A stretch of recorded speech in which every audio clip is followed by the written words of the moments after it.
You don't want to create something that's already been created before. Like you're a unique individual. Your ideas are unique and individual. Start by building on that. Like, what am I passionate about? What do I want to be seen as? Identifying yourself and like your core identity is going to be more important. When it comes to building a brand, right? The thing I would recommend than anything else is just kind of being true to yourself and whatever that means to you, right? Because like you don't want to be someone else. You don't want to create something that's already been created before. Like you're a unique individual. Your ideas are unique and individual. And I think that you should start by building on that. Like, what am I passionate about? What do I want to be seen as? And then go from there. Um, Really identifying yourself and like your core identity is going to be more important than, I don't know, picking the right colors or choosing a good website. Um, and that's for both your brand and your personal brand. Um, you know, I think I'm kind of a quirky, comical person, right? And I lean into that. Like my team knows that I am kind of a goof, and I'm happy with that. So what you really need to do to build your loyalty is be sure to help your customers understand who your brand is, and you're going to do that not in one order, not in two orders, but across, a dozen orders. You're going to send them tidbits, and every time they order from you, you're going to give them something in return, whether that's 10% off or an easier return process. Like you want to show your customers how much you care and how invested you are in their success, and they're going to remember you. The end goal is next time that need, whatever that need is for the customer arises, you are top of mind as, "I trust that person, they are good to me, I'm gonna order from them again." And so in order 1, maybe it's, just a "Thank you for ordering. We can't tell you how much we appreciate it. Here's something you should know about our brand." And it doesn't have to be your whole brand story, it could just be one basic thing. Um, Maybe the next time they order, it's like, "By the way, did you know that when you order, you're actually supporting X, Y, and Z?" And so it's just like, think of them as, dating somebody to marry, right? Like, if you ask somebody to marry you on your first date, they likely and maybe rightfully will think you're a little crazy. Um, but if you build it up over time, you're like, "Hey, I know this about you. I know this about you. I know this about you. We're a great fit. Like, maybe we should be long term." And that's really how people need to be thinking of their brands. And it just like any successful marriage, right? Like once you're together, like you've got to keep working on it. So if they say, "Hey, I'm unhappy with this," you should have a really great process to make sure that you rectify that issue and make them incredibly happy with the result. The obstacle I hear from most brands is, "We haven't done this before. This isn't in our budget." And it's true. It's not really a conversation a lot of marketers or CX people are having internally, like, "Oh, we should figure out how to do this." Um, but I would counter that doing things the way we've always done them has never been the right reason to stay the course, right? Like, "We've always done it this way" isn't a good response. And to your point, yeah, just shooting off an invoice or a packing slip isn't gonna be the same as, like, sending something personal and meaningful to somebody. Um, and whether you make it look like it's a handwritten note on your company letterhead or whether it's just like a really personalized flyer, um, both those options beat out, the invoice. Oh, but one thing I will say is a lot of people have tried putting, a static insert. There's I should have started with this. There are people, probably listening right now who are like, "I've put a static insert in the Oh, box before, and it didn't do anything."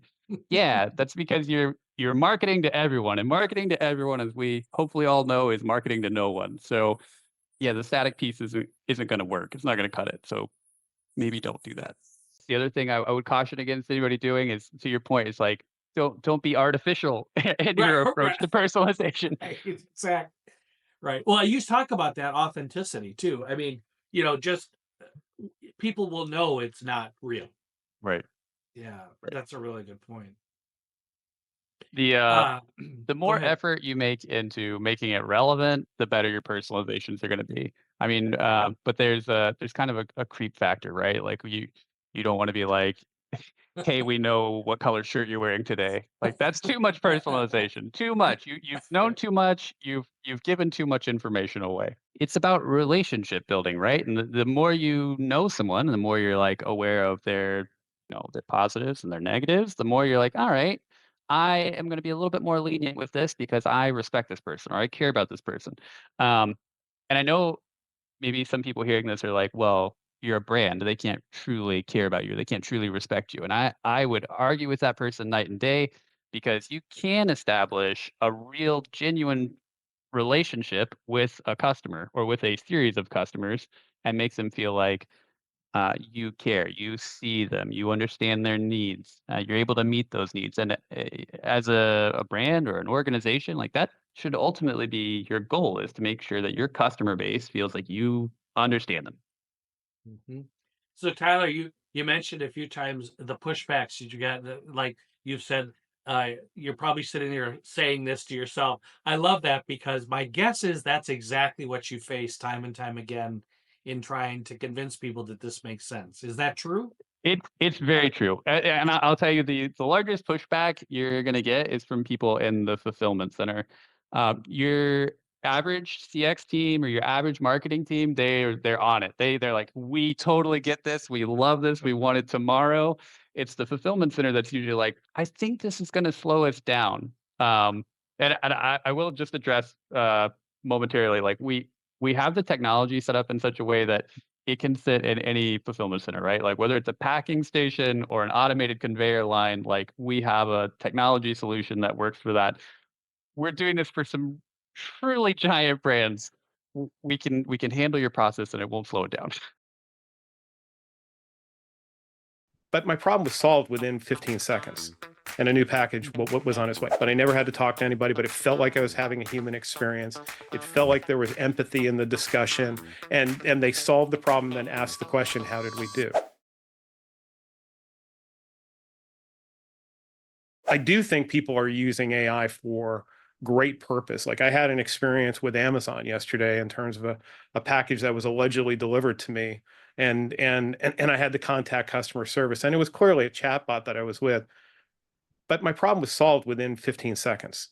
And a new package what was on its way. I know I'm a high value customer, so I'm sure that became part of it. But I never had to talk to anybody, but it felt like I was having a human experience. It felt like there was empathy in the discussion. And they solved the problem, then asked the question, how did we do? Right? Asking for feedback.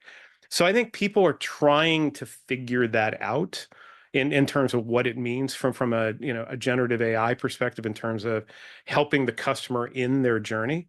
I've used Gen AI to, say, hey, look, I'm a golfer, right? And so going golfing in Scotland is very different than going golfing in a parkland setting here in the US, right? Especially if the Mhm. weather's going to be bad. So I asked, what should be my, what equipment, what additional clothing should I bring with me, and where might I shop for it? And the Gen AI assistant that I used did a great job. But I also know that I don't think it was brand specific, right? It was just searching the world and coming back. And I think it knew enough about me that it got me interested in a couple of places. I think that's where retailers need to figure that out, right? Right. In terms of, asking that really great question that every store assistant that is, or store associate that has been great is, how can I help you today? That's so important in customer experience, and I think we overlook that sometimes. So, Mike, we we hear about and we talk a lot about consumer expectations are changing, and they're changing rapidly. And since the pandemic, everything's on its side, and so are consumer expectations changing? Are they changing rapidly? If so, what are they changing from and to in your Yeah, experience? yeah, it's a great question. I think trying to get into the psyche of the consumer is always a fickle process in most cases. But we believe, and part of the Eighth Notch's history was that during the pandemic there was this permanent step up in terms of things being brought to you. Right, you had to have that. Right, you had to have the service of everything being brought to you. So the adoption level went up. And so it became very comfortable to say everything is coming to me.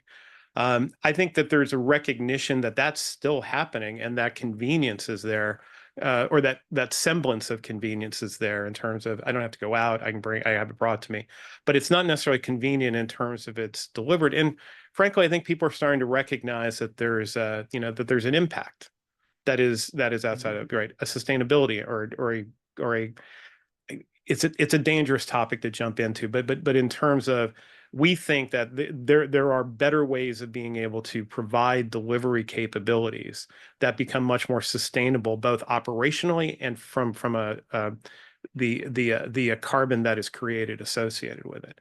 And I think it's this rise of conscious consumerism. You've done everything right, but you haven't taken advantage of this opportunity to either engage with the customer or do something inside that customer promise window that you've already negotiated with the customer to be able to say, I'm going to deliver it with other things. And that's what we're all about, right?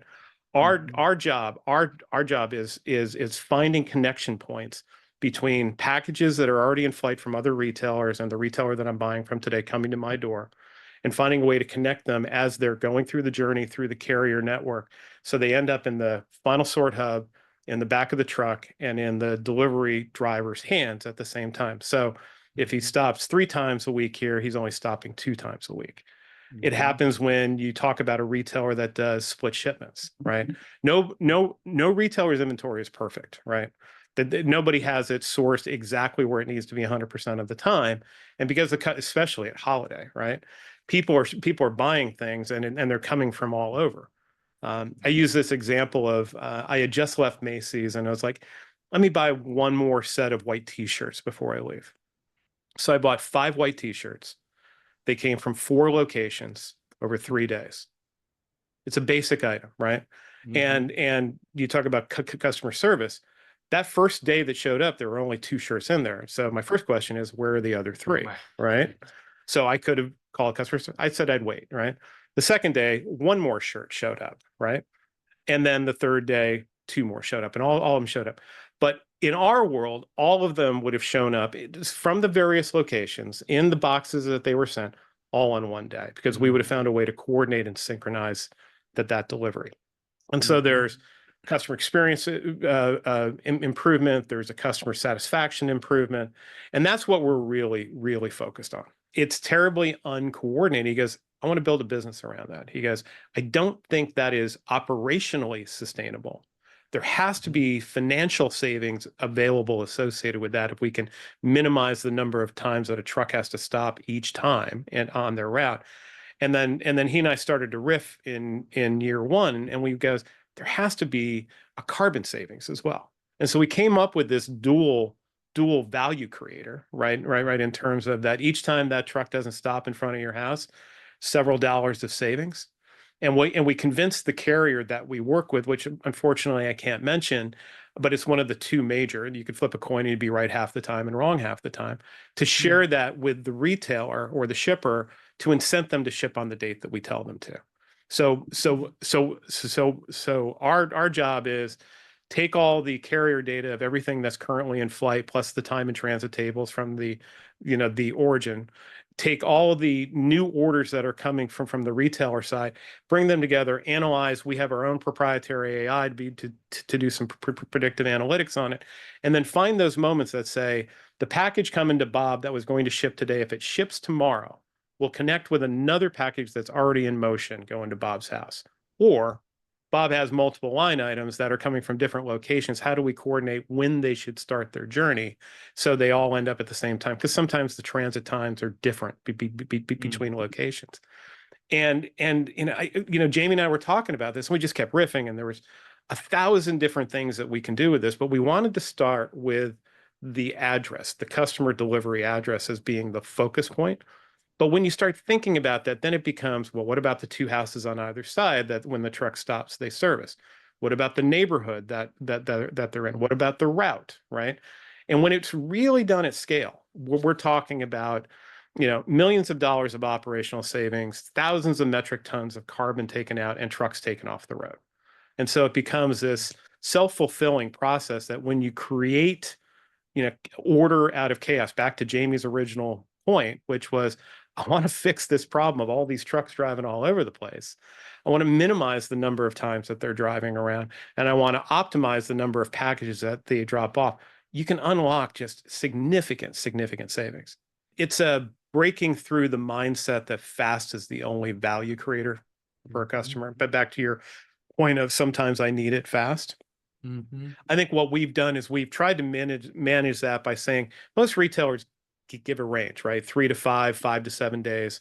And what we do is we say, fine, instead of doing the surprise and delight on the front end, which isn't always surprise and delight for some customers, take advantage of the fact that you've got time available to you and use it more strategically, and potentially to deliver on day 4, 5, or 6. That was the number one issue is adoption, and number two is belief, right? Is belief that this doesn't muck up something in the warehouse operation, and we've shown through analytics and through tests and experiments that we run, this all normalizes after about a week of going live. It just, for the That first week, fast. that Mhm. fast. Wow. And that to me is the biggest, where all of a sudden it's just you're just swapping days, right? You Mhm. don't know what's coming tomorrow, right? You know what's here today. And if some of that goes to tomorrow, then some of tomorrow will go to the next day, and it just normalizes over time. So I think Mhm. those are two of the biggest issues. And then I think the third is that we work through our carrier, right? And so we work through their account teams to be able to work with the retailer. That they've got contract negotiations and things that have to, work through. But when it becomes contractual, it becomes real, right? And it becomes real savings for them.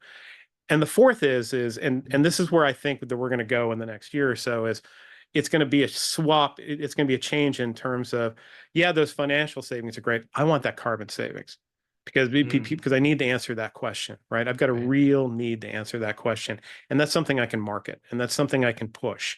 And that's something I can drive back to our original conversation of loyalty around. So I think Mhm. those are the areas that we have focused on and have been breaking the back on consistently over the last 3 years.